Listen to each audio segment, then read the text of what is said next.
Amin. Hadana li hadza wa ma kunna linahtadiya laula an hadana Allah. Asyhadu an la ilaha illallah wahdahu la syarikalah wa asyhadu anna Muhammadan abduhu wa rasuluh. Allahumma salli ala Muhammadin wa ala ali thayyibin at-tahirin, amma ba'd. Ma'asyiral muslimin rahimakumullah.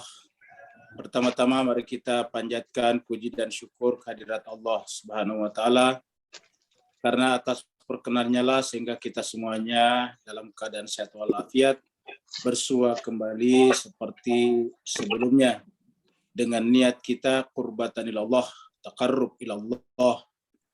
Niat kita adalah menempuh perjalanan rohani kita kembali kepada Allah Subhanahu wa taala, karena cepat atau lambat siapapun kita pasti akan kembali kepada Allah Rabbul Alamin.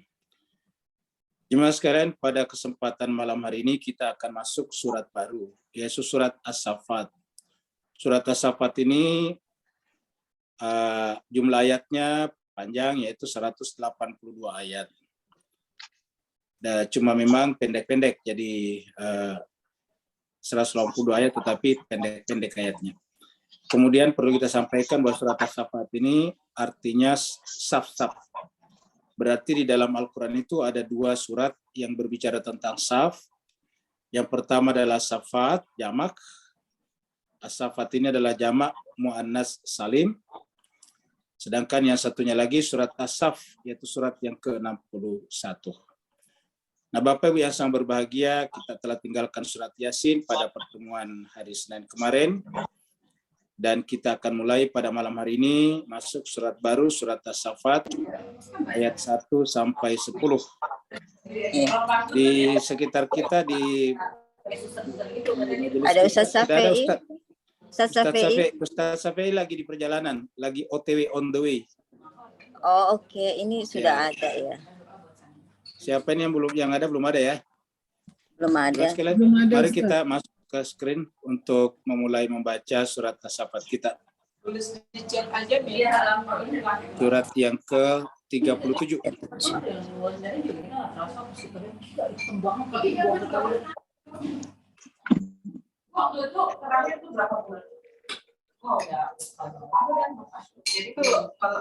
Ini adalah surat As-Saffat.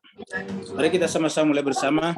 Bismillahirrahmanirrahim. Bismillahirrahmanirrahim. A'udzu billahi minasyaitonirrajim. Bismillahirrahmanirrahim. Was-saffati saffan faz-zajirati zajra.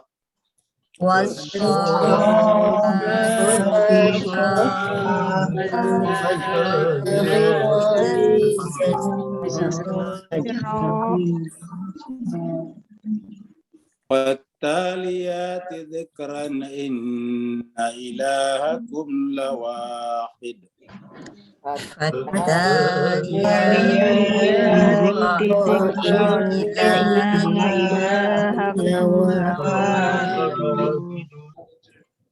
Rabbus samawati wal ardi wa ma bainahuma wa rabbul masyariq. Rabbus samawati wal ardi wa ma bainahuma wa rabbul masyariq. Inna zayyana as-samaa ad-dunya bi zinatil kawakib. Inna zayyana as-samaa ad-dunya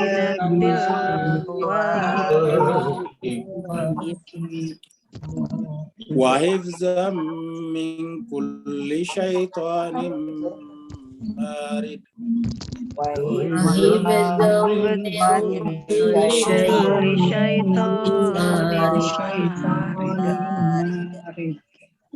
La yasma'una ilal mala'il a'la wa yuqdhafuna min kulli janib. يسبحون إلى الملأ الأعلى ويقذفون من كل جانب Duhuran walahum azabun wasib. ولهم عذاب واشب Illa man khatifal khatfata fa'atbahu shihabun saqib. إلا من شهاب ثاقب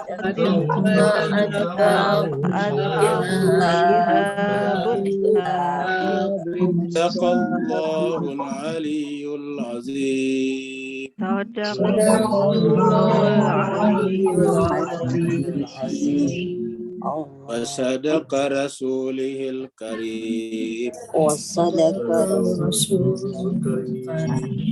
Wa nahnu ala dhalika minasy syahidin wasyakirин. Allahumma salli wa sallim wa zid wa barik ala rasulillah wa وآله alihi الأطهار ala rasulillah wa alihi. وآله الأطهار Allahumma salli ala Muhammad wa ali Muhammad. Allahumma salli ala Muhammad wa ali Muhammad. Allahumma salli ala Muhammad wa ali Muhammad. Bapak yang saya berbahagia, kita berdoa semoga Allah SWT menerima amal ibadah kita pada malam hari ini dalam bentuk melantunkan ayat-ayat suci Al-Quran, menghitung kita sebagai bagian daripada hamba-hambanya yang mencintai Allah Subhanahu wa taala, mencintai Al-Qur'an dan pasangan Al-Qur'an, dan nanti berkenan menerima kita di akhirat dengan segala macam syafaat dan ampunannya. Jemaah sekalian, as-syafaat artinya saf-saf. Dan kita lihat bahwa yang dibicarakan nanti itu saf-saf itu adalah malaikat yang bersaf-saf. Tetapi jemaah sekalian serba kita lihat bahkan burung-burung pun juga ternyata bersaf-saf. Bapak Ibu bisa lihat di layar monitor Bapak Ibu semuanya, kita lihat ini burung terbang juga ada pemimpinnya di depan, ada imamnya. Di belakang kemudian ada pengikut-pengikutnya. Mereka terbang dalam keadaan membentuk satu formasi, hanya satu di depan. Jadi Bapak Ibu bisa lihat yang satu di depan ini, nanti kalau yang di depan ini belok kemana saja, semua ikut belok. Persis seperti kalau kita sholat, ada imam di depan. Jadi artinya apa? Bahwa malaikat-malaikat, burung-burung, bahkan semut-semut semuanya ternyata membentuk satu saf, yaitu ada imamnya. Dan karenanya mereka semuanya, terutama malaikat, bisa menjadi makhluk yang suci. Ada yang mengatakan bahwa imamnya para malaikat adalah malaikat Jibril alaihissalam. Semua malaikat yang lain juga ikut kepadanya. Jadi malaikat itu jumlahnya sangat banyak, tak bisa kita hitung. Itulah sebabnya ketika Allah berbicara tentang selawat kepada Nabi, dibicarakan malaikat secara bersama-sama, bentuk jamak. Karena di dalam Al-Quran ada malaikat bentuk jamak, ada malaikat dalam bentuk tunggal. Coba kita lihat burung ini terbang. Kita lihat dengan rapih. Ya, ini adalah yang di depan kita. Yang Bapak Ibu lihat ini, yang di depan ini adalah imamnya nih. Ya. Di belakang semuanya ikut ya kepada yang di depannya. Ya. Nah, jemaah sekalian, surat As-Saffat adalah surat yang ke-37. Kita artikan bersaf-saf, karena safat itu bentuk jamak, saf-saf. Di dalam terjemahan bahasa Inggris disebut dengan yang rapih, berbaris dengan rapih. Kemudian turun di Mekah, Makkiyah, jumlah ayatnya 182 ayat. Jadi jumlah ayatnya 182 ayat.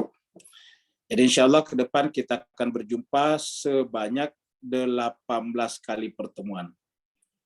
Di 180 ayat berarti 18 kali pertemuan. Ya. 18 kali pertemuan itu berarti dibagi 3, kurang lebih 6 kali pertemuan, 6 pekan. Ya, 6 pekan, karena 1 pekan 3 kali pertemuan. 6 pekan atau 6 minggu ke depan, berarti insya Allah kita akan selesaikan pada sekitar akhir Februari. Akhir Februari kita masuk pada surat yang ke-38, surat Shad. Berarti surat Shad ini sangat mungkin adalah surat terakhir yang kita bahas, baru memasuki bulan suci Ramadan. Bapak Ibu sekalian, baru kemarin kita masuki tahun 2022, ternyata bulan Ramadan sudah tidak lama lagi. Ramadan itu jatuhnya sekitar tanggal 2 atau tanggal 3 April. Jadi 2 atau 3 April sudah Ramadan. Jadi dari sekarang tinggal Maret, Februari, tinggal 2,5 bulan saja.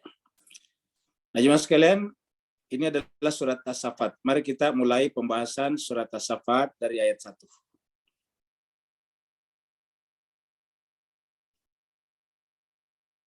Jadi ini adalah juga ilustrasi saf-saf. Jadi ini semuanya adalah jemaah haji, hanya sedikit yang tidak pakai umroh. Jadi kurang lebih seperti itulah. Seandainya malaikat bisa kita lihat, semuanya juga bersaf-saf, kemudian mengelilingi arasy Allah Subhanahu wa taala. Kalau kita mengelilingi Baitullah. Jadi kalau para malaikat itu mengelilingi, bersaf-saf, bertawaf, mengelilingi arasy-Nya Allah Subhanahu wa taala, sedangkan kita manusia adalah bersaf-saf mengelilingi Baitullah. Ingat, semua orang sholat di seluruh dunia menghadap ke Baitullah, menghadap ke Ka'bah ini. Jadi semua orang di seluruh dunia sholat menghadap ke sini. Ya, arahnya ke sini, dari Indonesia, dari Amerika, dari Afrika, semuanya menghadap ke sini. Kalau kita lihat dari angkasa, dari luar, maka semuanya bersaf-saf juga mengelilingi Baitullah.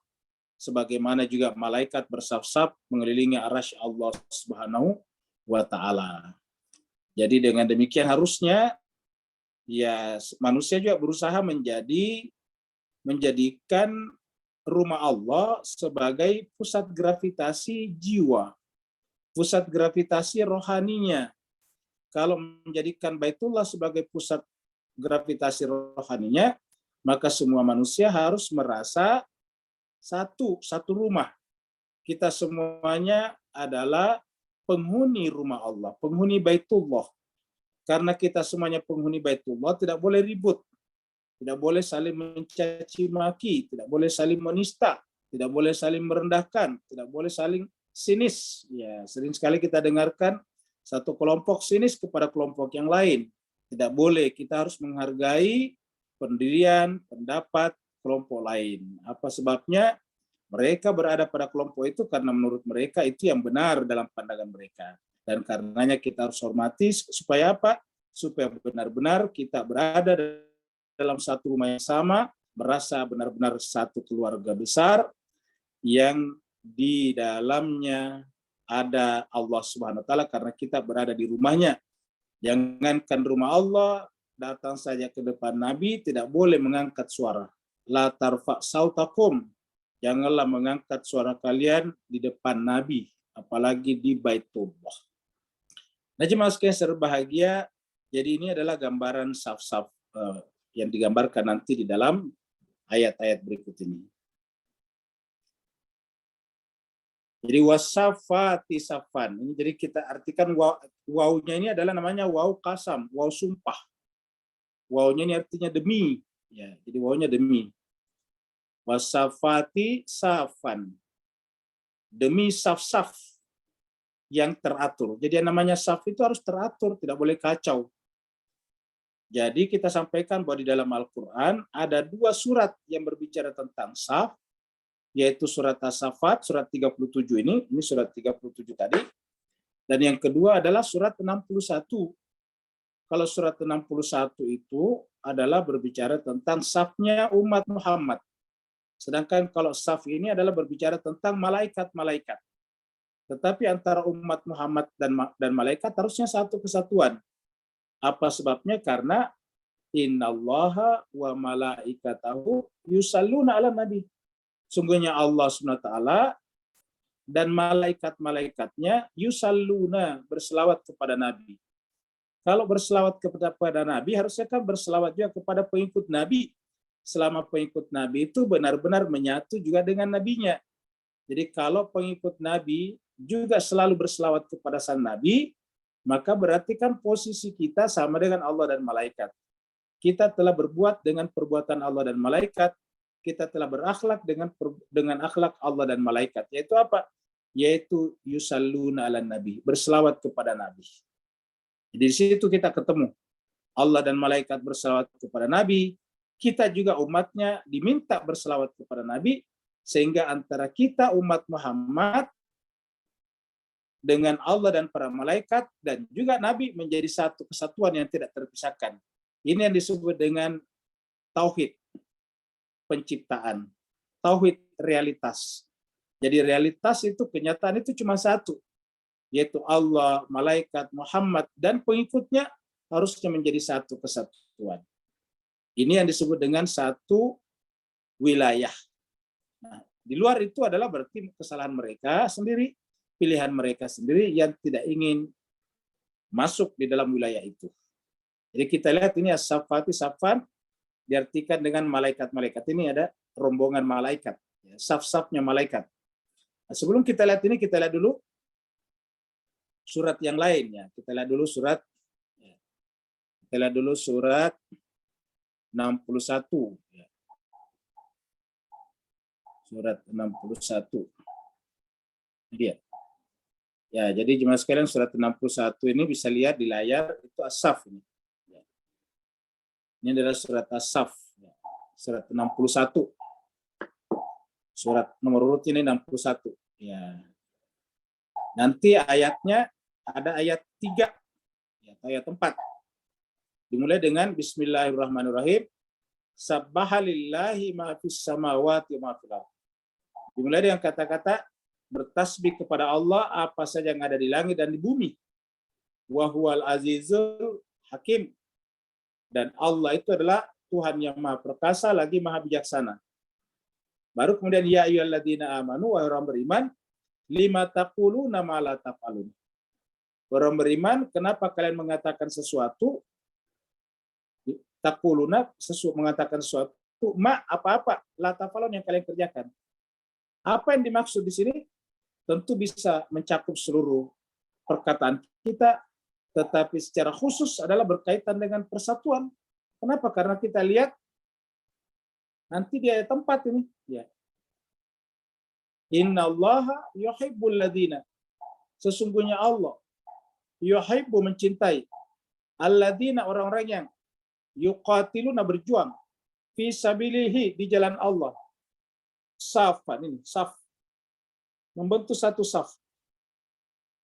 Bagaimana saf itu? Ka'annahum, mereka itu safnya ka'annahum bunyanun marsus, seperti satu bangunan yang kokoh. Jadi seperti satu bangunan yang marsus, yang kokoh, tersusun rapi. Nah, jadi jemaah sekalian, yang namanya umat Muhammad itu harus sama-sama berjuang. Berjuang apa? Berjuang mendekatkan diri kepada Allah, sama-sama berjuang mengalahkan egonya, ego pribadi dan ego kelompoknya, agar sama-sama menempuh perjalanan fisabilihi. Karena dengan perjalanan kembali kepada Allah, kita menempuh perjalanan menuju kepada kesempurnaan. Nah, kita harus berjalan safan. Jadi membentuk satu saf yang kokoh. Saking kokohnya saf itu seakan-akan sebuah bangunan yang tersusun rapih. Marsus itu kuat, tersusun rapih. Lihatlah bangunan. Kenapa mesti menggunakan kata bunyan, bangunan di sini? Karena bangunan itu adalah paling banyak itemnya, dan satu item saling dukung-mendukung satu sama lain. Saling mensupport satu sama lain. Contohnya misalnya pondasi mendukung misalnya slop betonnya, slop beton mendukung misalnya dindingnya, dinding mendukung misalnya atap, begitulah seterusnya. Saling dukung-mendukung sehingga menjadi satu. Kalau batu kan cuma satu item, satu unsur. Tapi kalau yang namanya bunyan, bangunan itu jutaan unsur di dalamnya. Jutaan item di dalamnya. Semakin besar bangunan, semakin banyak item yang terlibat di dalamnya. Semakin banyak hal, semakin banyak barang, semakin banyak benda yang ikut di dalamnya. Dan semuanya saling terkait satu sama lain. Bergandengan tangan, ta'awan. Mereka itu adalah ta'awun, saling bantu-membantu, saling gotong royong. Nah, harusnya ini juga yang kita tunjukkan sebagai umat Muhammad, yang namanya gotong royong tidak melihat dengan siapa, pokoknya siapa saja. Nah, Allah mengatakan, Allah cinta orang seperti ini. Innallaha yuhibbul ladzina yuqatiluna fi sabilihi saffan ka'annahum bunyanun marsus. Sebaliknya, Allah sangat murka kepada orang yang menyebut dirinya Islam. Islam artinya agama yang damai, agama yang tentram, agama yang harmonis, agama yang penuh dengan penyerahan diri, tetapi kemudian tidak mewujudkan Islam seperti itu. Islam yang damai, Islam yang harmoni. Makanya Allah katakan kabura maktan. Alangkah besarnya kemurkaan. Maktan ini kemurkaan. Inda Allah, di sisi Allah. Jadi kata-kata kebencian di sini kemurkaan. Ya. Alangkah besarnya kemurkaan di sisi Allah. Apa artinya di sisi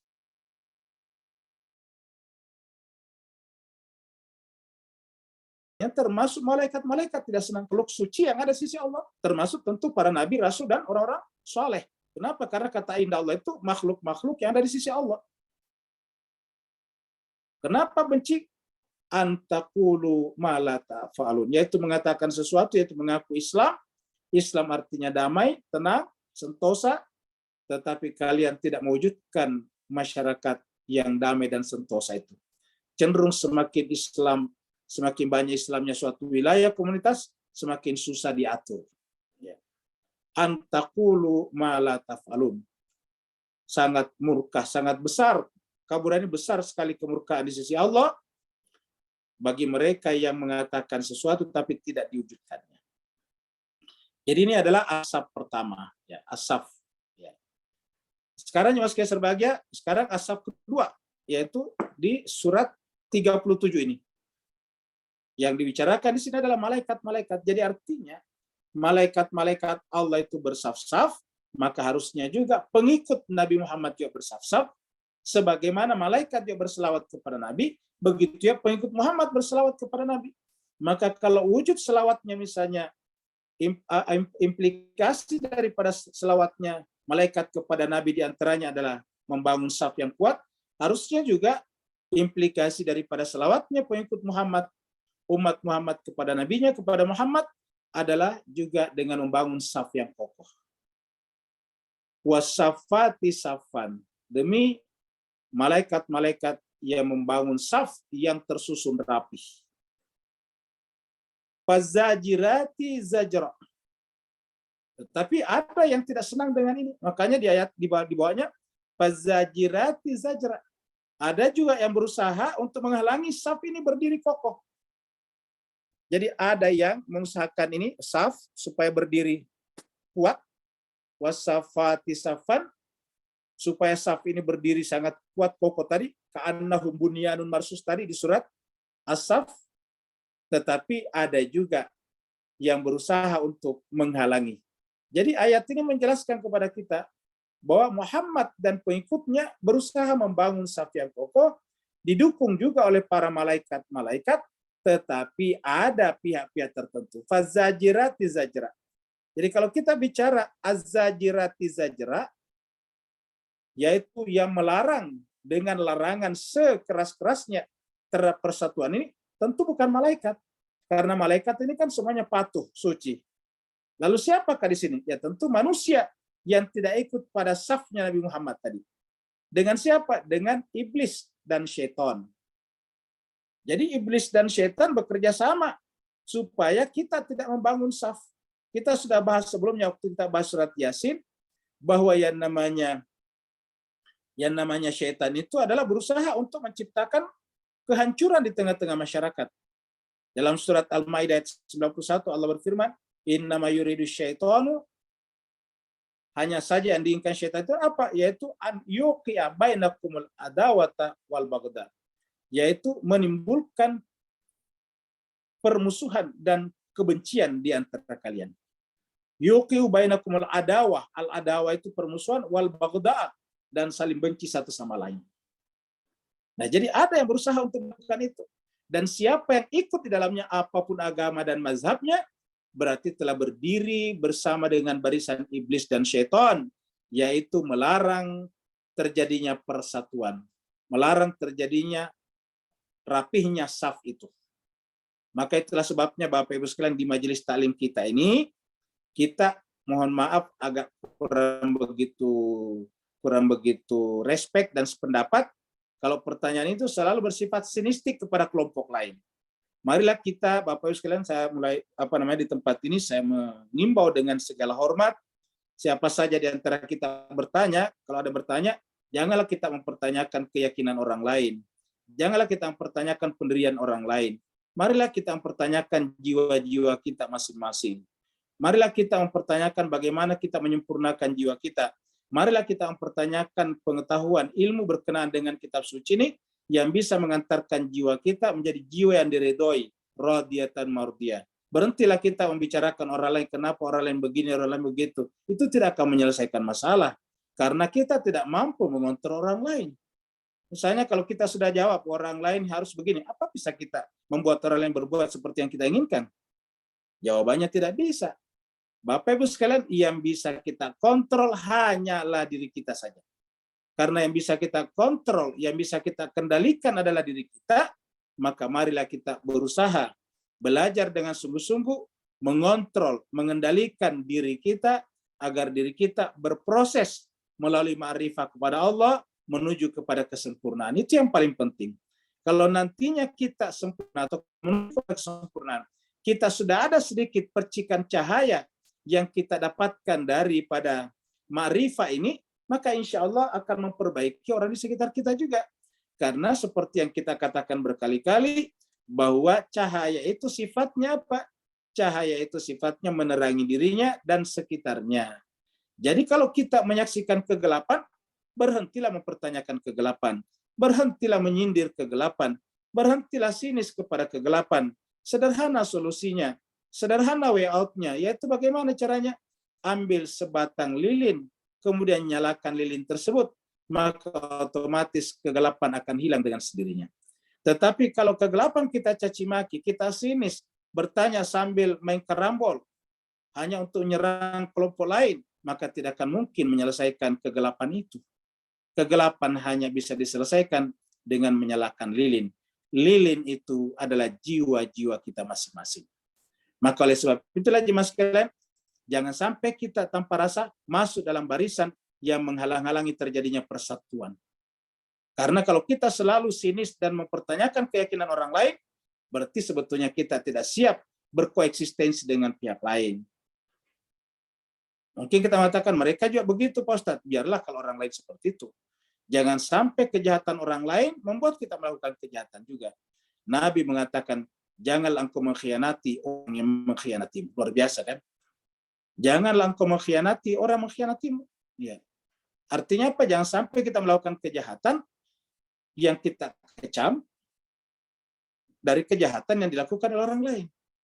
Oleh sebab itulah Allah menjelaskan di sini ada satu kelompok yang bersaf-saf membangun persatuan, membangun barisan untuk menyempurnakan dirinya, sementara ada juga di pihak lain satu barisan.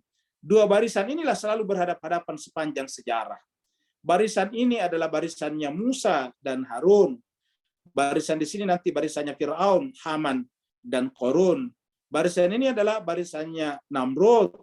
Barisan ini barisannya Nabi Ibrahim, Nabi Lut, dan sebagainya. Barisan ini barisannya adalah Namrud dan pendukung-pendukungnya. Barisan ini adalah barisannya Nabi Isa alaihissalatu wassalam. Barisan ini adalah barisannya tentara Romawi yang menghalang-halangi Nabi Isa. Barisan ini adalah barisannya Nabi Muhammad sallallahu alaihi wasallam, dan barisan ini adalah barisannya Abu Lahab, Abu Jahal, dan teman-temannya. Marilah kita jemaah sekalian serbahagia menghindari masuk di sini. Sebaliknya kita dianjurkan untuk masuk pada wilayah berikutnya, yaitu Allah tak pernah berpisah dengan Muhammad, atau Muhammad tak pernah berpisah dengan Allah. Dalam pembahasan terakhir kita surat Yasin, innama amruhu iza arada syai'an yaqula lahu kun fayakun. Ketika Allah berkata kun, semuanya belum ada, baru akan ada. Kun, tiba-tiba nun yang muncul, titik yang muncul, kun, jadilah. Maka titik pertama itu adalah titik Ahmad. Lalu kemudian fayakun, maka kemudian jadilah semuanya. Terciptalah semuanya, menjelmalah semuanya. Sehingga semuanya adalah merupakan jelmaan daripada cahaya Muhammadi namanya. Nah itulah sebabnya jemaah sekalian berbahagia, Allah dan Muhammad tak pernah dipisahkan. Dan ini kita bisa baca di mana? Di dalam ayat tentang salawat tadi. Innallaha wa malaikatahu yusalluna 'alan nabi. Innallaha wa malaikatahu yusalluna 'alan nabi. Allah dan malaikat selalu berselawat kepada Nabi. Nah, oleh sebab itulah marilah kita bersama dengan Muhammad selalu, karena kebersamaan kita dengan Muhammad sama dengan kebersamaan juga dengan Allah Subhanahu wa taala. Fattaliyati dzikra. Harusnya kita masuk dalam wilayah taliyati dzikra, yang selalu membacakan peringatan, mentelaahkan peringatan, membacakan Al-Qur'an. Apa zikra di sini? Al-Qur'an. Zikra itu adalah Al-Qur'an, jadi ini adalah Al-Qur'an. Ya. Makanya berkali-kali kita sampaikan di sini, harusnya Al-Qur'an ini terus-menerus dibaca. Taliyah itu dari kata tala yatlu. Tala yatlu. Utlu itu dari kata telaahkanlah. Yatlu walladzi ba'atsa fil ummiyina rasulan minhum yatlu alaihim ayati. Mentelaahkan, membacakan. Membaca bukan hanya membaca biasa, tapi membaca dan membuat orang menyimak, mentelaahkan. Jadi ada kelompok yang fattaliyati dzikra, yang kerjanya mentelaahkan, membacakan kepada manusia. Apa dzikra? Tentu kepada manusia, bukan kepada malaikat. Karena kalau malaikat untuk apa? Mereka semuanya adalah makhluk yang suci. Malaikat sejak awal semuanya sujud kepada Adam. Fasajadu, semuanya sujud. Illa iblis, kecuali iblis saja. Jadi tidak ada masalah lagi dengan mereka. Maka tentu yang dimaksud di sini fattaliyati dzikra, ada harusnya kita, yaitu Muhammad dan kita yang masuk dalam kategori selalu ingin mentelaah adzikra, yaitu pelajaran, yaitu Al-Qur'an tersebut. Makanya kita katakan Nabi datang itu adalah membagi-bagi ilmu. Nabi datang bagi-bagi ilmu, dan mata pelajarannya, kurikulumnya atau textbooknya adalah kitab suci Al-Qur'an, adzikra. Nabi datang tidak membawa membagi-bagi benda-benda, tidak membagi-bagi. Tidak pernah kita dengarkan Nabi membagi-bagi itu. Kenapa? Karena manusia tinggal diminta bersyukur. Allah telah membagikan kepada mereka makanan, sudah ada sawah, sudah ada padi, gandum, dan sebagainya. Yang terjadi adalah mereka setelah menghirup udara Allah, setelah mereka merasakan cahaya mataharinya Allah, setelah merasakan malamnya Allah, setelah merasakan alam semestanya Allah, mereka semuanya tidak ingat kepada Allah. Maka kemudian Nabi datang untuk memberikan peringatan, yaitu mengingatkan bahwa kalian telah menikmati begitu banyak karunia dari Allah. Sampai dikatakan kalau kalian menghitung itu nikmat Allah, tidak akan sanggup menghitungnya. Kalau begitu apa masalahnya manusia? Bukan kekurangan uang, bukan kekurangan makanan, bukan kekurangan roti, tetapi kekurangan pengetahuan, kekurangan ma'rifah, kekurangan peringatan. Itulah sebabnya Nabi datang fattaliyati dzikra, membacakan, menyimakkan peringatan tersebut. Inilah jalan kenabian Bapak Ibu sekalian, bukan yang lain. Fattaliyati dzikra. Karena kalau kita sudah bagi-bagikan uang orang, terus untuk apa? Kata orang Inggris, so what? Untuk apa lagi kalau sudah? Betapa banyak orang yang uangnya banyak, tapi lupa kepada Allah Subhanahu wa Ta'ala. Jadi orang yang sekarang tidak ada uangnya, kalau dibagi-bagikan uang, boleh jadi. Kalau sudah punya uang banyak, lupa Allah juga. Lihatlah misalnya Tha'labah, seorang yang sahabat Nabi, begitu miskinnya, saking miskinnya di rumahnya, tidak ada pakaian kecuali satu. Maka ganti-gantianlah dengan istrinya keluar rumah. Untungnya orang Arab pakaian laki perempuan mirip, yaitu pakai baju besar. Maka kalau istrinya keluar rumah, Tha'labah masuk ke dalam karung.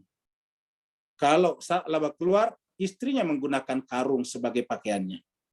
Setiap hari, setiap subuh datang ke tempat Nabi minta didoakan, sudah berikan rezeki. Tapi Nabi tahu persis bahwa masalahnya bukan pada tidak ada uang. Masalahnya bukan berarti tidak ada baju. Masalahnya bukan pada tidak ada pakaian. Masalahnya adalah tidak ada pengetahuan. Berhari-hari datang kepada Nabi, tapi Nabi tidak mendoakannya juga. Najib maskin suatu saat setelah berhari-hari, berbulan-bulan datang kepada Nabi, Nabi ingin membuktikan bahwa dia sebetulnya memang tidak pantas menerima itu. Akhirnya kemudian menurut riwayat, ini riwayat yang beredar, lalu kemudian Nabi mendoakan kepada dan diberikan kepadanya 1 ekor kambing yang hamil, yang bunting. Jadi ingat, doa tidak cukup, harus ada ikhtiarnya. Dikasih kambing bunting, suruh pelihara. Apa yang terjadi singkat cerita, nanti saat laba, setelah kambingnya menjadi banyak, bahkan tidak salat lagi di masjidnya Nabi, lama-kelamaan tidak ikut lagi salat Jumat, dan seterusnya. Kenapa? Karena sudah sangat sibuknya mengurusi kambing-kambingnya. Dengan demikian, apa masalahnya manusia? Bukan tidak ada uang. Apa masalahnya manusia? Bukan tidak ada makanan dan pakaian. Tapi masalahnya adalah tidak punya pengetahuan, tidak punya ilmu. Itulah sebabnya ayat pertama turun, bukan kasih makanlah, bukan kasih minumlah, bukan bagi uanglah, bukan bagi pakaianlah, tetapi iqra, bacalah, pelajarilah. Begitulah juga dalam ayat ini. Fattaliyati dziqra. Tugasnya Nabi dan pengikut-pengikutnya bersaf-saf tadi adalah apa? Membacakan peringatan, menelaahkan adzikra Al-Quran itu, karena manusia bermasalah karena kekurangan ilmu pengetahuan tentang ketuhanan. Baru ayatnya di bawah, inna ilahakum ilahun wahid, inna ilahakum lawahidun. Berarti orientasi daripada pembelajaran tadi adalah kepada keesaan Tuhan, dan ini yang disebut dengan ma'rifat kepada Allah. Coba lihat jemaah sekalian, ujung-ujungnya larinya ke sini. Berarti ini tadi larinya ke sini. Ya. Jadi peringatan ini agar apa? Manusia sampai kepada hakikat ketunggalan Tuhan. Tidak hanya sekedar menghafal. Semua kita hafal ayat ini. Ayat yang paling kita hafal kalau sebelum baca ayatul kursi, kita baca ayat mirip dengan ini. Wa ilahukum ilahun wahid. Kamu gitu. Jadi kita tahu wa ilahukum ilahun wahid. Itu kita baca selalu. Nah, di sini katakan inna, sesungguhnya ilahakum, Tuhan kalian. Ilah kalian. Lamnya di sini taukid namanya, benar-benar wahid, hanya satu. Nah, bagaimana caranya kita mengisbatkan, menguatkan dalam jiwa kita, dalam kesadaran kita, dalam musyahadah kita bahwa benar-benar yang ada hanya Tuhan. Selain daripada Tuhan, hakikatnya tidak ada. Nah, jadi mas yang berbahagia. Karena selain daripada Tuhan itulah yang menyebabkan kita lalai, yang menyebabkan kita ingin bekerja pada kelompok-kelompok, pihak-pihak yang ingin memecah belah persatuan umat. Ingin memecah belah persatuan umat. Karena apa? Pasti karena masalah materi, masalah uang. Bukan karena masalah pengetahuan, tapi karena materi. Karena jiwa yang masih fakir. Jadi tujuannya peringatan ini adalah membawa orang kepada keyakinan, isbat di dalam hatinya, bahwa benar-benar tidak ada yang ada, hanya Allah. Tidak ada kekuatan, tidak ada apapun selain daripada Allah. Tidak ada kehidupan selain daripada Allah. Tidak ada apapun, tidak ada eksistensi selain daripada Allah. Biasanya sebelum kita baca tahlilan, kita mengatakan, La ilaha illallahu, apalagi itu, dia adalah maujud, tidak ada maujud selain daripada dia. Tidak ada ma'bud selain daripada dia. Tidak ada maksud selain daripada dia. Jadi semuanya cuma dia saja. Tidak ada apapun selain daripada Allah. Inilah orientasi dan arah daripada at-taliyati dzikra itu tadi. Jadi saf ini dibentuk apa? Untuk mengantarkan agar seluruh manusia dimanapun mereka tinggal percaya bahwa orang yang ma'rifat kepada Allah hidupnya tenang, hidupnya bahagia, hidupnya tidak terombang-ambing hanya karena sedikit banyaknya harta bendanya. Apa sebabnya? Karena orang yang bertauhid, orang yang sudah mengisbatkan dalam jiwanya bahwa hanya satu eksistensi, hanya satu wujud yaitu Allah saja, hanya satu haya yaitu Allah SWT, hanya satu kuah, hanya Allah saja, maka tidak akan mungkin terombang-ambing. Tidak mungkin mengalami labil hanya karena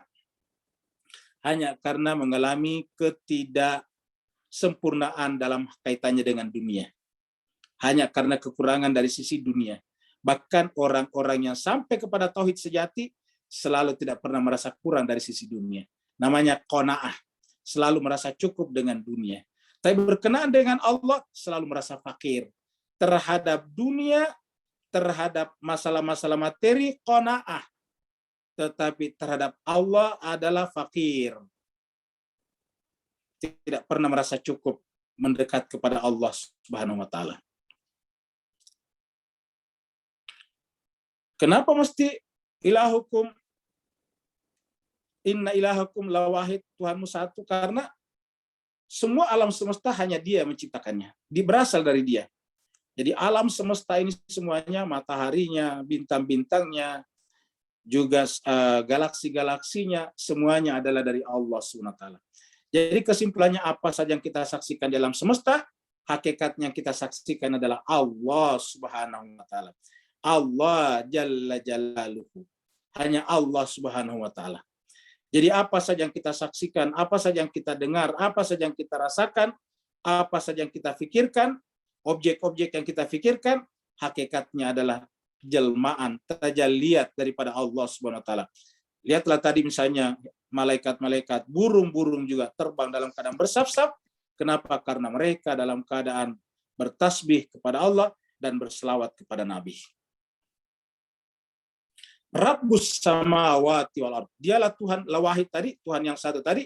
Dia adalah Rabbus samawati wal ard. Dia adalah Tuhannya langit dan bumi. As-samawati wal ard.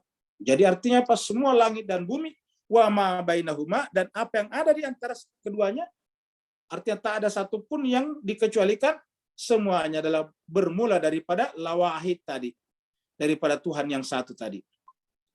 Wa rabbul masyarik, dan dia adalah Tuhannya Rabbul masyarik. Apa itu masyarik?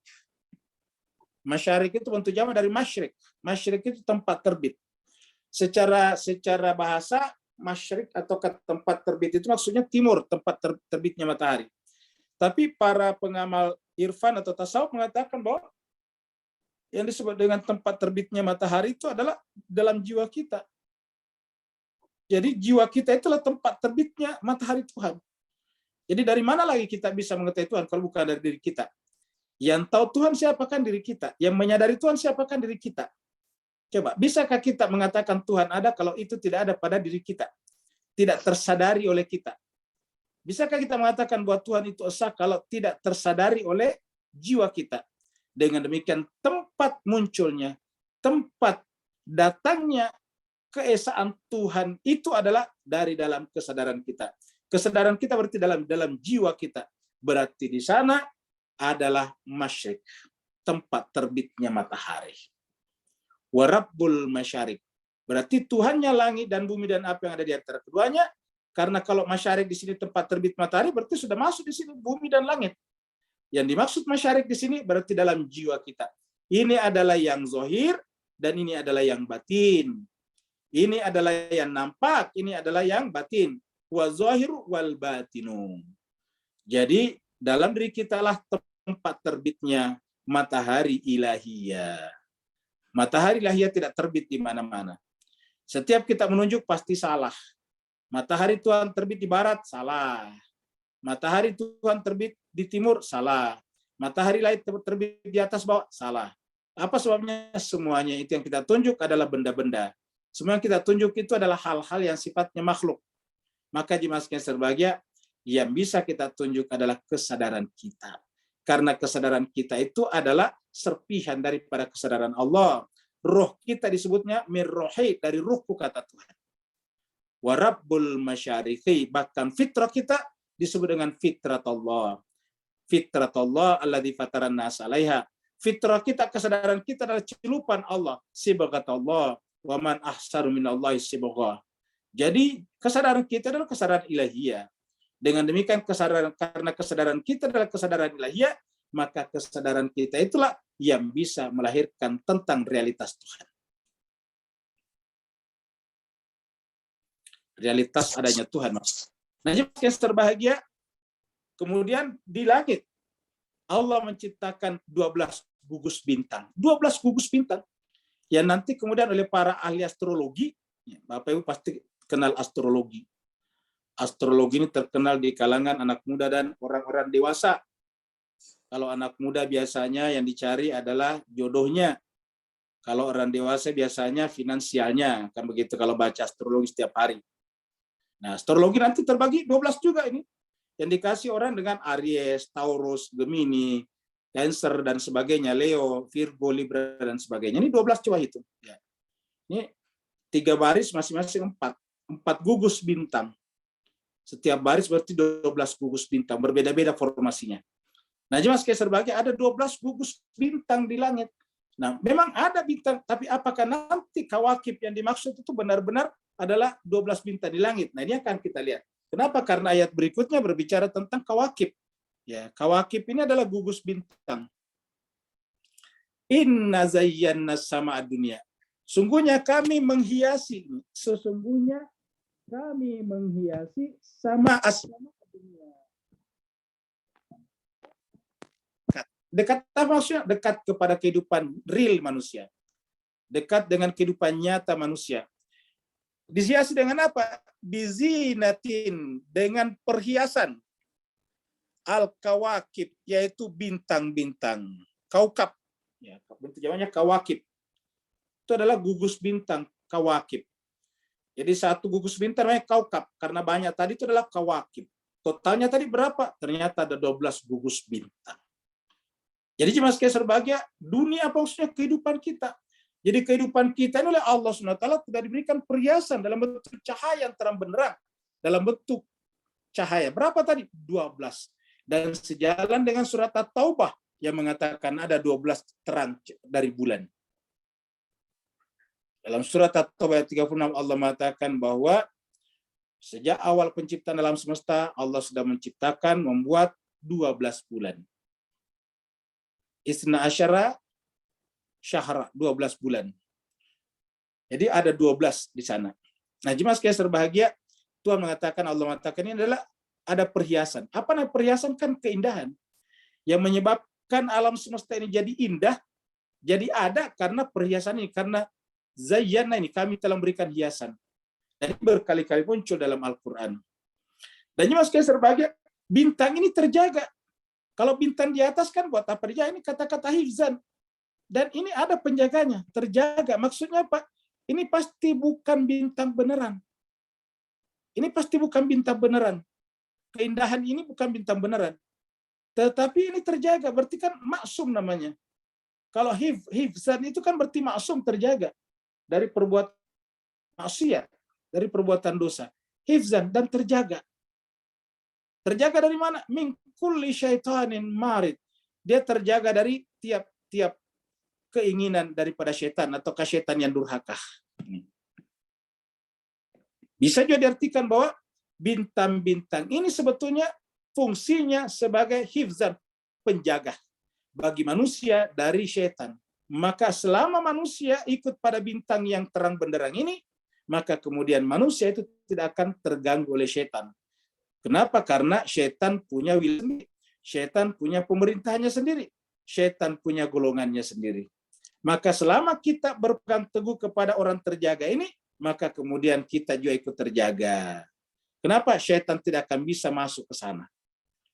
Setiap syaitan masuk ke sana, dia akan dikejar oleh bara api yang menakutkan. Dia dikejar oleh lemparan-lemparan api, sehingga mereka tidak berani mengganggu yang ini. Hifzah.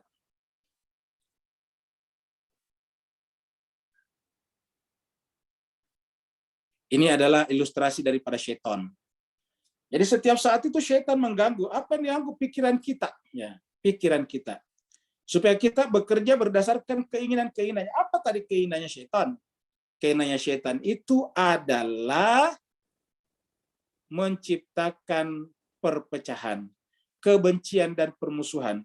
Innama yuridu syaitanu, syaitan itu yang diinginkan hanyalah an yuqiyah, menimbulkan bainakum di antara kalian manusia al-adawah, permusuhan, wal baghdha, dan saling benci satu sama lain. Jadi syaitan itu adalah menciptakan permusuhan dan kebencian di antara kalian manusia. Nah, jemaah sekalian berbahagia, maka bisikan syaitan itu pasti berbicara tentang orang lain. Marah kepada keluarganya, marah kepada tetangganya, marah kepada temannya yang berbeda pendapat dengan dirinya. Kenapa? Syaitan memasukkan di dalam diri kita racun-racun itu, sehingga selalu kita sinistik, selalu kita menyerang, selalu kita tidak senang kepada kelompok-kelompok lain. Kita mengecamnya. Ini yang dilakukan syaitan. Maka jemaah sekalian berbahagia, supaya kita tidak terkerjai oleh syaitan, maka kita harus berlindung. Ibarat helm motor, ada helmnya. Di dalam apa itu helm dalam pengertian kita, yaitu ada wilayah. Kalau kita berwilayah dengan benar, berpayung, wilayah itu berpayung dengan benar, maka kita tidak akan dihujani oleh syaitan. Kalau kita berpayung dengan benar, kita pasti akan selamat. Jadi jemaah sekalian berbahagia, la yasma'una ilal mala'il a'la. Setan-setan seperti tadi itu apa ciri-cirinya? La yasma'una, tidak mau mendengar. Jadi la yasma'una kepada apa? Ilal mala'il a'la, kepada al-mala', malaikat-malaikat paling tinggi. Ini al-mala'il a'la, malaikat-malaikat yang paling tinggi. Malaikat-malaikat tinggi itu adalah malaikat-malaikat yang suci. Karena ada juga al-mala' as-sufla, ada juga yang masuk kategori iblis dan sebagainya. Nah, la yasma'una ilal mala'il a'la. Jadi yang namanya setan-setan itu tidak mau mendengarkan apa-apa yang datang dari tempat yang tinggi. Kenapa? Karena mereka ingin membuat manusia hanya di tempat yang rendah. Tempat yang rendah itu adalah tempat kubangan, tempat yang rendah itu adalah tempat yang kotor. Yang namanya syaitan, iblis menginginkan kita selalu ada di sana. Maka la yasma'una ilal mala'il a'la, tidak mau mendengarkan pada situ. Maka jemaah sekalian berbahagia, kalau syaitan mengerjai kita, apa yang dilakukannya?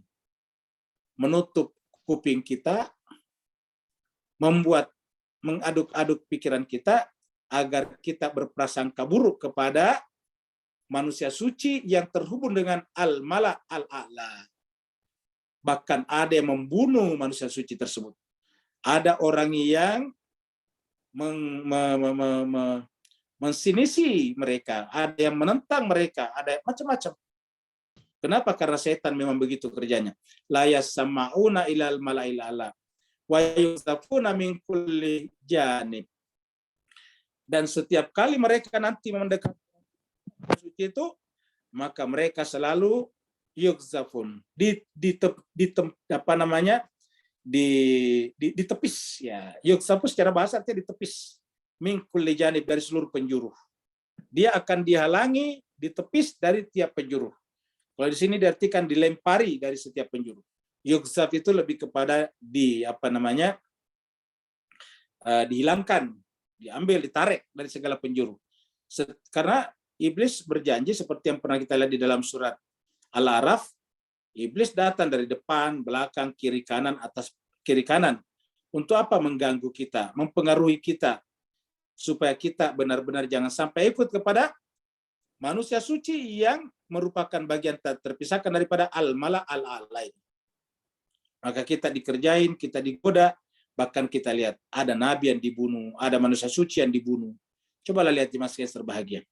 Cucunya nabi tidak ada salahnya dibunuh, racun, dibunuh di Karbala dengan itu tidak ada alasan yang bisa dibenarkan.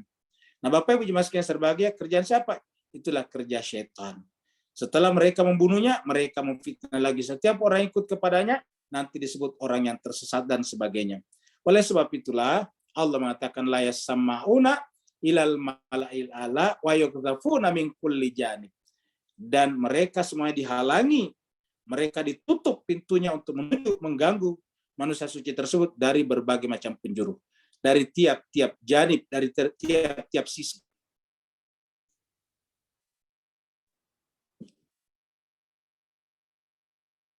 Ini adalah ilustrasi lemparan-lemparan api yang menyerang para setan-setan tersebut. Ini adalah ilustrasi. Jadi artinya bahwa manusia suci, orang suci, nabi dan sebagainya adalah orang-orang dijaga oleh Allah SWT dengan dengan syaitan. Mungkin ada yang mengatakan dihalangi dengan api, bukankah iblis api? Apakah api mempan dilempar dengan api? Jawabannya ya, mempan seperti mana manusia dari tanah juga sakit juga kalau dilempar dengan tanah. Coba manusia itu kan dari tanah, dilempar dengan tanah ya sakit juga kalau kena. Nah, begitulah juga dengan iblis. Oleh sebab itulah mereka dijaga, orang-orang suci itu dijaga daripada godaan-godaan itu. Nah, sedangkan kita ini bukan termasuk orang terjaga. Nah, Tuhan tidak menuntut kita untuk menjadi terjaga. Yang Allah tuntut kita apa? Menjaga diri kita dengan berlindung. Kalau bahasa sebelumnya dengan masuk di dalam pohon syajaratul thayyibah. Kita berada di bawahnya syajaratut thayyibah. Jangan sampai kita masuk di dalam syajaratul khabisah atau syajaratul mal'una. Nah, kita harusnya berlindung di bawah pohon syajaratun thayyibatun, pohon yang suci. Iblis nanti setelah ditepis, dihalangi dari berbagai penjuru, sehingga mereka semuanya menjadi duhuran, terusir. Ya. Walahum adzabun wasib, dan bagi mereka disiapkan azab yang wasib, yang tetap. Walahum adzabun wasib. Jadi inilah bukan hanya iblis, tapi siapa ya, tapi termasuk orang-orang yang menjadi bala tentara iblis. Jadi walahum adzabun wasib. Illa kecuali man khatifal khatfata fa'atba'ahu shihabun saqib. Kecuali yang mencoba mencuri-curi, ada yang mengatakan mencuri. Man khatifa al-khatfa, coba mengambil, menyambar-nyambar, merampas, ya kalau bahasanya merampas. Ya, merampas-rampas.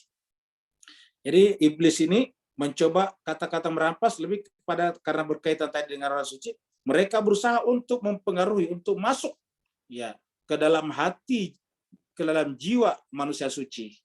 Tetapi kemudian setiap kali mereka masuk, setiap kali mereka mencoba masuk, khatifal khatfata, selalu fa'atbahu shihabun saqib, selalu diikuti dengan nyala api yang terang benderang. Jadi shihabun ini artinya panas, tetapi saqib, terang. Karena ini adalah terang sebetulnya. Dan yang namanya syaitan paling takut kepada terang. Karena syaitan itu kan adalah makhluk gelap. Kegelapan itu paling takut kepada cahaya. Maka saqib di sini kita artikan dengan bintang yang terang. Saqib ini ada di dalam surat Was-Sama'i wat-Tariq. Ya, kita coba lihat ini kata saqib. Bapak bisa lihat di sini kata saqib diartikan terang. Shihabun kita artikan dengan nyala api yang sangat terang. Ya, nyala api tapi terang. Terang itu bagi iblis panas. Bagi kita adem, kan begitu terbalik. Ya. Terang bagi kita kan enak, tapi bagi dia terang itu adalah menakutkan. Sama dengan maling. Maling itu paling tidak senang kalau terang. Sukanya gelap. Mari kita lihat surat ini. Mari kita lihat surat Was-Sama'i wat-Tariq nih. Bismillahirrahmanirrahim. Was-Sama'i wat-Tariq. Ya. Was-Sama'i wat-Tariq. Demi langit dan at-Tariq. Ya, Tariq. At-Tariq ini kita tidak artikan dulu. Tariq ini secara artinya jalan. Tariq. Yang dari kata tariqah. Wa ma adraka ma at-Tariq. Tahukah kamu apa itu at-Tariq? Jadi makanya kita tidak perlu menerjemahkan karena Allah sudah bertanya di sini. Wa ma adraka, tahukah kamu ma at-Tariq? Apa itu at-Tariq? Allah sendiri menjawab, at-Tariq itu adalah an-najmus saqib. An-najmus saqib. An-najm bintang, as-saqib yang sangat terang nih. An-najmus saqib. Nah, lihat. Sama tulisannya Pak sekalian. Saqib. Bedanya adalah saqib di sini adalah nakirat, tidak punya alif lam, sedangkan saqib di sini adalah pakai alif lam. An-najmus saqib. Anakku sakit, cemerlang. Jadi an-najm itu adalah manusia suci yang jiwanya terang sekali. Ya. Jadi jiwanya terang sekali. Saking terangnya tidak akan memberi ruang tempat bagi iblis syaitan untuk masuk menyeruak ke dalamnya, karena syaitan dan iblis takut kepada yang terang, senangnya kepada yang gelap. Makanya dia suka kepada orang-orang yang tidak bisa mengendalikan kesadarannya. Selalu kesadarannya mencari-cari kekurangan, meledekin orang dalam hati, menjelek-jelekan orang dalam hati. Ingat Bapak Ibu sekalian, boleh jadi kita tidak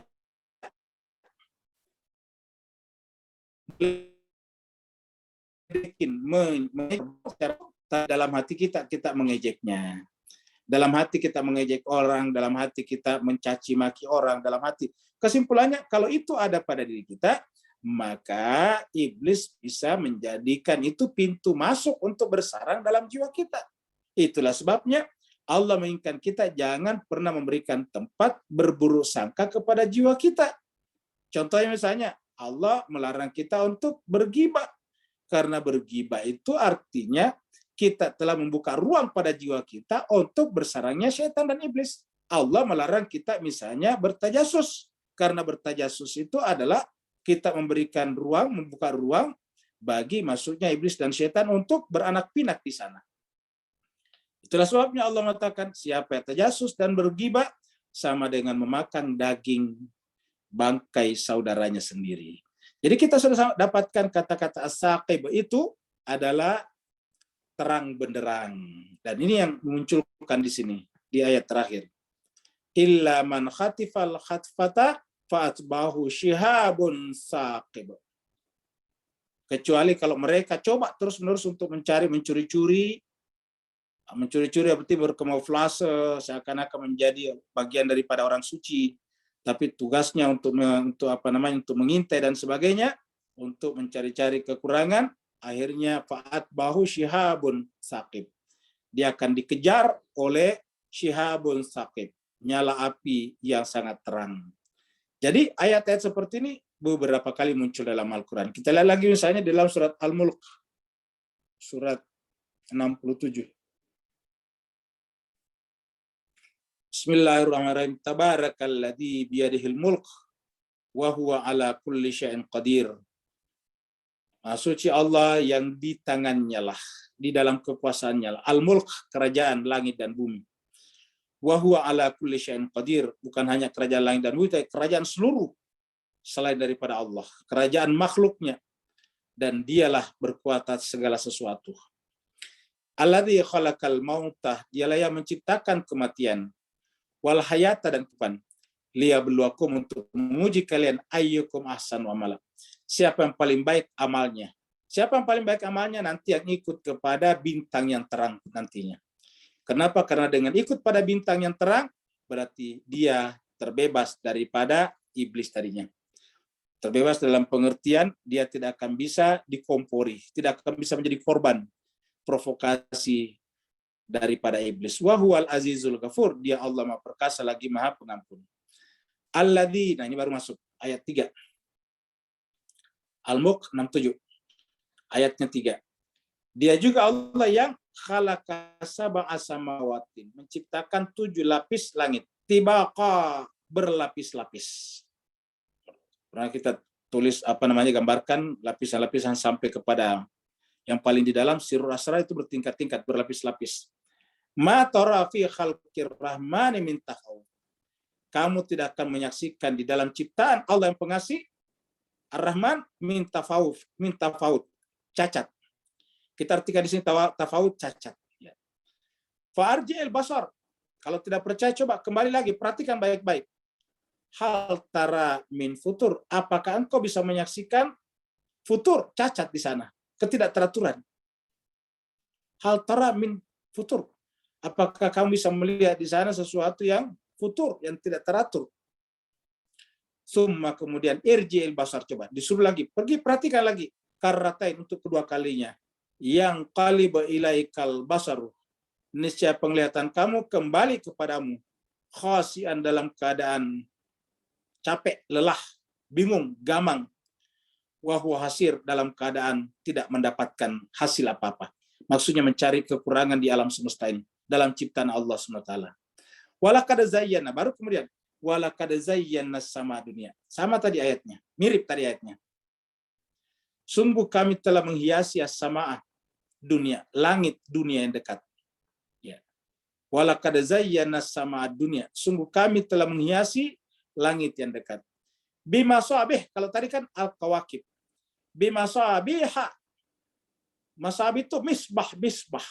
Kawakib artinya rumpun bintang, misbah artinya terang, pelita, masabih. Misbah. Waja'alnaha, dan kami jadikan pelita-pelita itu, bintang-bintang yang terang tadi, yang saqib tadi itu, rujuman, sebagai pelempar, rajam, ingat kata rajam, lisyayatin, kepada syaitan. Makanya syaitan sangat murka kepada masabih ini. Masabih ini kita temukan juga di dalam surat An-Nur. Ya, Allahu nurus samawati wal ardh. Masalah nurihi kamishkatin fiha misbah. Al-misbahu fi zujajah, ini misbah. Waja'alnaha rujuman lisyayatin, kami jadikan itu sebagai pelempar terhadap syaitan. Wa tadna, lahum adzabas sa'ir. Dan setan-setan itu kami janjikan kepadanya azab yang sa'ir menyala-nyala.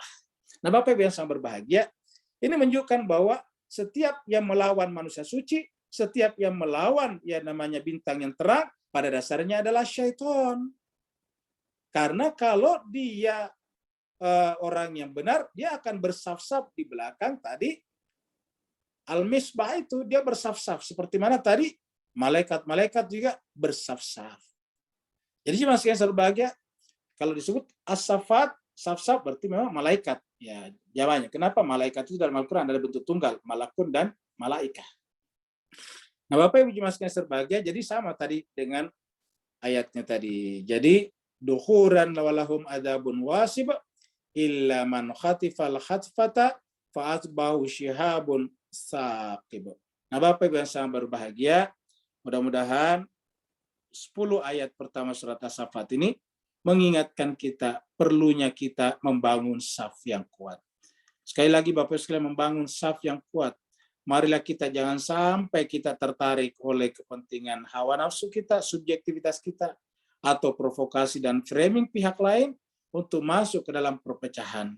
Itulah sebabnya jemaah sekalian berbahagia, ulama besar melarang sebuah film yang dikelola dengan sangat bagus, dengan biaya yang sangat tinggi, tetapi isinya adalah memecah belah antar mazhab.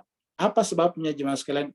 Perbedaan mazhab, baik di kalangan agama-agama atau di luar agama-agama, adalah sebuah realitas. Karena sudah menjadi realitas, tidak boleh kita saling mencaci maki. Kita harus menghormati satu sama lain. Al-Quran mengatakan, fastabiqul khairat, berlomba-lomba melakukan kebaikan. Persoalan mana yang benar atau mana yang salah, marilah kita berdialog secara kepala dingin, secara baik. Namanya dialog intelektual, dialog akademis, dialog objektif.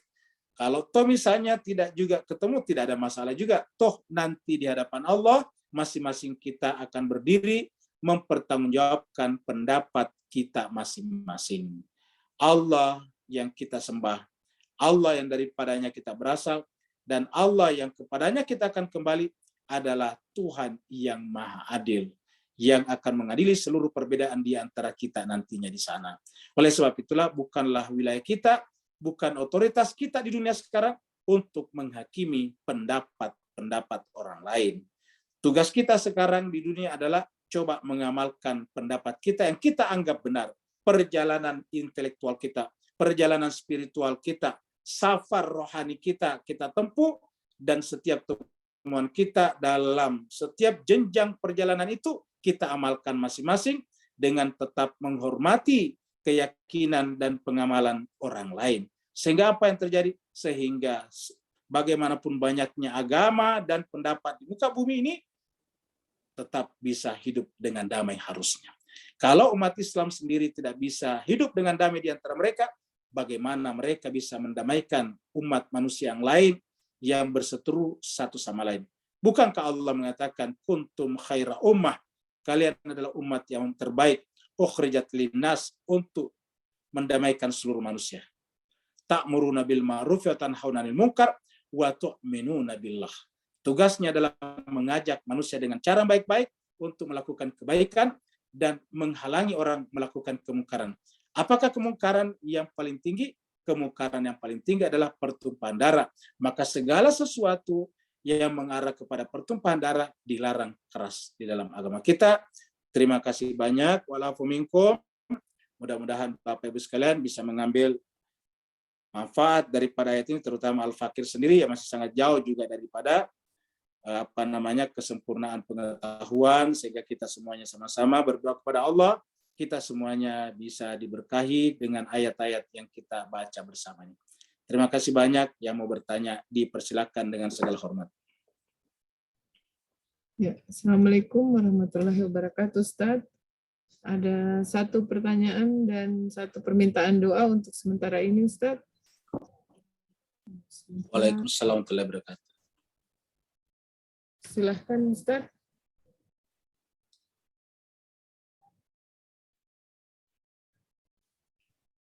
Ada pertanyaan ya? Iya, silahkan, Ustaz. Oh, sudah muncul? Baik, baru terbuka ya. Ustaz. Bapak Ibu sekalian, mari kita lihat dulu pertanyaan yang ada di Silahkan Ustaz. di chat ya. Ini di tempat saya belum terbuka, jadi tunggu dulu. Kayaknya lemot ini di saya. Ya udah kelihatan. Yang pertama dari Bapak Azali Dali.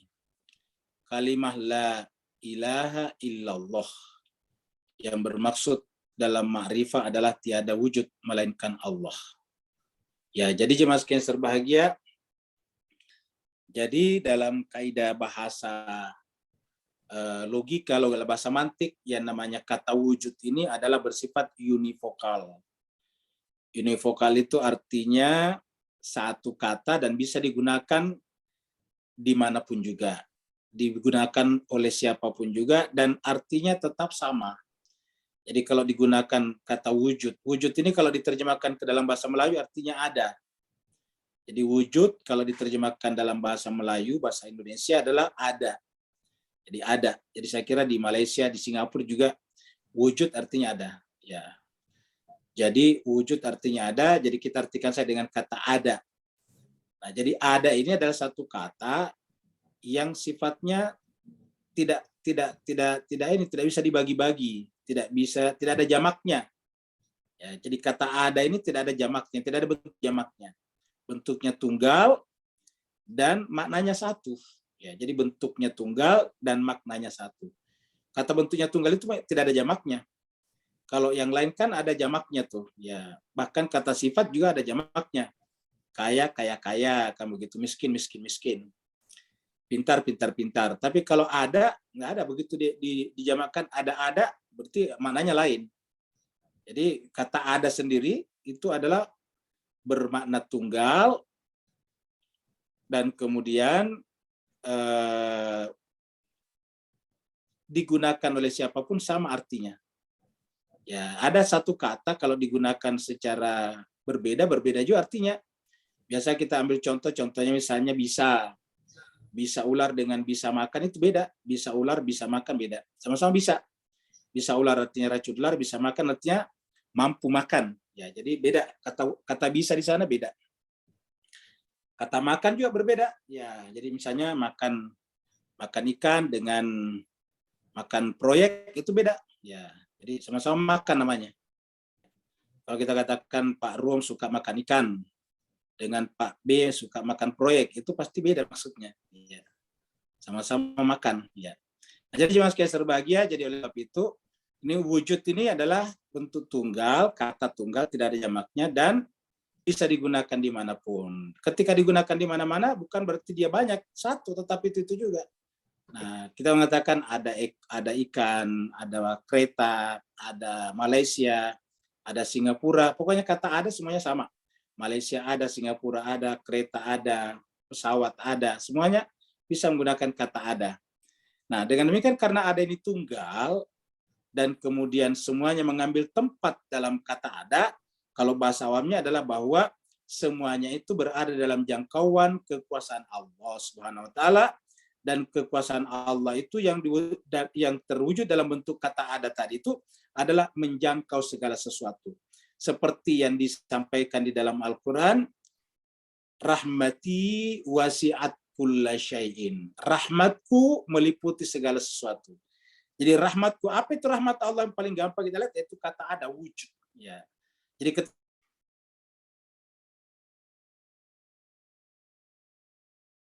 Allah seperti Pak Azali tadi katakan, la maujudah, tidak ada yang ada kecuali daripada Allah. La maujudah illallah, tidak ada wujud selain daripada Allah. Ya. Jadi itu namanya apa namanya? Tidak ada wujud melainkan Allah. Jadi saya kira begitu. Ada lagi yang lain? Silahkan Bapak Ibu bagi yang mau bertanya. Kalau tidak ada lagi berarti kita doa. Ini ada Doa, dari Ustaz. Minanti Karyani, ada doa. Bu Dokter geser-geser ke atas sedikit biar kelihatan namanya yang didoakan. Ya. Jadi siapa nih? Doanya untuk kesembuhan putri kami. Oh, anaknya Minanti yang sakit ya, namanya Sandra Katrina Eglinton. Yang kemarin terkena COVID, padahal dia sudah divaksin di Singapura kalau setahu saya. Iya. Karena COVID, semoga segera diangkat penyakitnya. Yang mudah-mudahan Bapak Ibu jemaah sekalian berbahagia, Sandra bisa cepat kembali sembuh, penyakitnya diangkat, sebab-sebabnya juga dihindarkan oleh Allah SWT. Semoga penyakit yang dideritanya ini membuatnya semakin dekat kepada Allah SWT, hatinya semakin penuh dengan cinta dan kasih dan cahaya ilahiyah.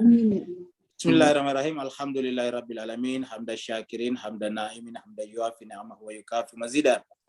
Ya Rabbana lakal hamdu kama yanbaghi li jalali syikal karim wa dhimi sultanik. Allahumma salli ala Muhammadin wa ala ali Muhammad. Allahumma rabbana ighfir lana dhunubana wa liwalidina warhamhuma kama rabbayana shighara. Wa li jami'il muslimina wal muslimat wal mu'minina wal mu'minat. Al-ahya'i minhum wal amwat birahmatika ya arhamar rahimin. Khususan untuk anak kami Ananda Sandra Katrina Eglinton ya Allah Tuhan kami yang sekarang kau berikan cobaan kepadanya dalam bentuk COVID. Ya Allah Tuhan kami, COVID adalah penyakit yang datang dari sisimu melalui virus. Ya Allah Tuhan kami, virus adalah juga makhlukmu, virus adalah sama dengan kami. Ya Allah Tuhan kami, jinakkanlah virus itu pada tubuhnya, angkatlah penyakitnya, hilangkanlah sebab-sebabnya. Jadi kalau penyakit ini Allah sebagai caramu untuk memanggil hatinya untuk dekat kepadamu ya Allah Tuhan kami. Untuk lebih banyak beribadah kepadamu ya Allah Tuhan kami. Untuk memahami dirimu ya Allah ya Tuhan kami. Sebagaimana dia memahami dirinya sendiri. Ya Allah Tuhan kami, penuhilah kebutuhan lahir dan batinnya selama sakit. Ya Allah Tuhan kami, jadi kalau Sandra bisa mengambil pelajaran yang sangat penting dari kejadian ini. Ya Allah Tuhan kami dan juga kami yang hadir bersama di tempat ini, majelis ini, berikanlah kemampuan kepada kami untuk mengambil pelajaran dari setiap musibah yang menimpa salah seorang di antara kami. Karena tidak ada musibah yang kau berikan kepada kami, Allah, kecuali di sana kau punya tujuan untuk memberikan pelajaran yang penting bagi kami. Ya Allah, kami jadikanlah kami sebagai hamba yang senantiasa ingin menambah ilmu kami. Sebagaimana doa kamu ajarkan dalam Al-Quran, Rabbi zidna ilma. Ya Allah Tuhan kami, tambahkanlah kepada kami ilmu itu.